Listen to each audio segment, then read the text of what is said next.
সম্মানিত ভিউয়ার, সবাইকে জয়গুরু জানাচ্ছি। আমি শেরি নতুন একটি রান্না নিয়ে আপনাদের সামনে চলে এসেছি। আজকে একটি নতুন রান্না করব, সেটা হচ্ছে সজনে শাক।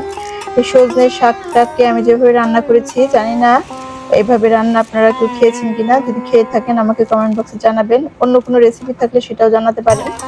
প্রথমে শাকটাকে আমি ভালো করে ধুয়ে নিয়ে তারপর যথাসম্ভব চেষ্টা করেছি কুচি করে কেটে নিতে। শাকটা কাটার পরে একটু হলুদ লবণ এবং জল দিয়ে মিনিট খানেক ঢাকনা দিয়ে শাকটাকে একটু নরম করে নিয়েছি।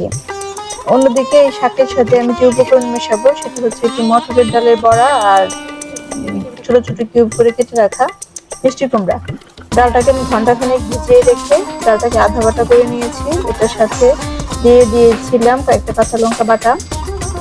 তো আমি অন্যদিকে কড়াইয়ে তেল গরম করতে দিয়েছি। তেলটা অবশ্যই সরিষার তেল, যেহেতু আমি সমস্ত রান্না সরিষার তেলেই করার চেষ্টা করি। তো সরিষার তেলটা আমি গরম করতে দিয়েছি এবং সেদিকে আমি ডালটাকে বড়ার জন্য তৈরি করছি। সেটাতে আমি একটু হলুদ দিয়েছি, কালি জিরে দিয়েছি, লবণ, আর তার সাথে তো কাঁচামরিচ বাটা ছিলই। সেটা দিয়ে আমি ডালটাকে খুব ভালো করে ফেটিয়ে নিয়েছি।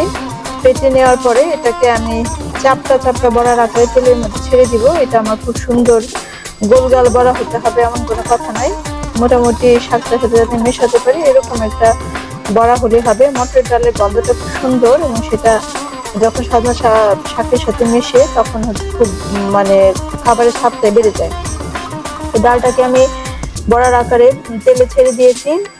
ছেড়ে দেওয়ার পরে একটু মোটামুটি কড়া করে ডালটাকে আমি বড়াগুলোকে ভেজে তুলে নিব এবং সেই সাথে আমি ফোড়নের জন্য যা যা রেডি করব তাতে হচ্ছে আমি দিব 5 ফোড়ন, কাঁচামরিচ, তেজপাতা এবং আদা। কেউ চাইলে শুকনো মরিচ দিতে পারেন কিংবা কেউ শেষে শুকনো মরিচ ভেজে নিয়ে শাকের উপরেও দিয়ে দিতে পারেন, যার যার রুচি অনুযায়ী।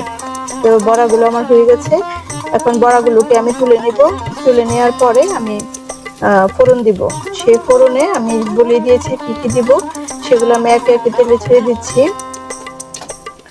এই যে সজনে শাকটা কিন্তু আমাদের জন্য অনেক উপকারী। এই সজনে শাককে সুপার ফুড বলা হয় এবং এই সজনে শাকের গুঁড়া অনেকে কি করেন শরবত বানিয়ে খান। তবে শরবতের যে গন্ধটা, এটা আমার কাছে খুব একটা ভালো লাগে না। আমি শাক রান্না করে খেতে একটু পছন্দ করি।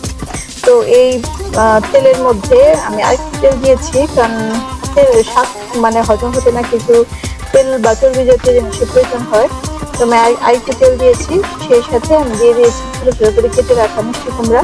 মিষ্টি কুমড়াটা আধা ভাজা হলে সেটার সাথে আমি সিদ্ধ করে রাখা শাক এবং যে ডালের বড়াটা ভেজে নিয়েছি সেটা দিয়ে দিব। দিয়ে দেওয়ার পরে এটাকে যথাসম্ভব নাড়াচাড়া করে মিশিয়ে নেওয়ার চেষ্টা করবো। সাথে দিয়ে দিব একটু মিষ্টি জাতীয় জিনিস, চিনি বা গুড়, এবং এটাকে মাঝখানে একটু দেখে নিব যে লবণটা ঠিক আছে কিনা। তো আমার মোটামুটি শাক রেডি। নাড়াচাড়া দিয়ে যথাসম্ভব চেষ্টা করবো এটাকে একটা মাখা মাখা ভাব করতে। শাকটা হয়ে গেছে আমার, সেটাকে তুলে নেবো এবং একটা পাতা এক্সট্রা ছিল সেই পাতাগুলো দিয়ে আমি ছোট ছোট করে বড়া ভেজে নিয়েছি। সাথে দিয়ে দিয়েছি শুকনো মরিচ। তো আমার রেসিপি কেমন লাগবে জানাবেন। সবাই ভালো থাকবেন। সবাইকে আবারও জয় গুরু।